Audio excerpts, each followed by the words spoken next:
வாழ்க்கையில் நீ செய்யும் பாவங்களுக்கு பூமியில் நீ சந்தோஷமாக இருந்தாலும் கருட புராணம் படி பாவங்கள் அனைத்திற்கும் இந்த தண்டனைகள் உனக்கு கண்டிப்பாக கிடைக்கும். வைதரணி, அசுத்த நதி.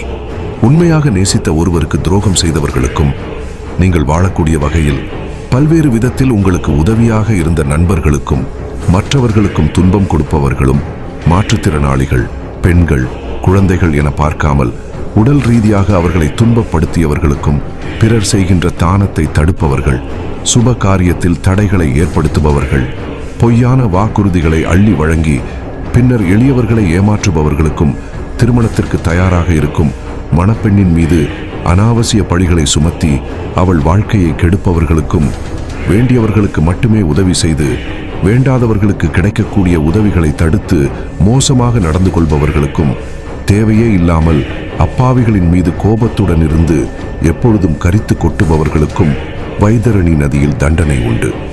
இது மிகவும் கொடூரமான தண்டனைக்குரிய இடம். இது மனித மலம், இரத்தம், முடி, எலும்புகள், நகங்கள், சதை மற்றும் அனைத்து வகையான அழுக்குப் பொருட்களாலும் நிறைந்த ஒரு நதி. பல்வேறு வகையான பயங்கரமான மிருகங்களும் உள்ளன. இதில் வீசப்படுபவர்கள் இந்த உயிரினங்களால் அனைத்து பக்கங்களிலிருந்தும் தாக்கப்பட்டு கடிந்து விழுங்கப்படுகிறார்கள். பாவிகள் தங்கள் தண்டனையின் காலத்தை இந்த நதியின் உள்ளடக்கத்தை உண்டு கழிக்க வேண்டும்.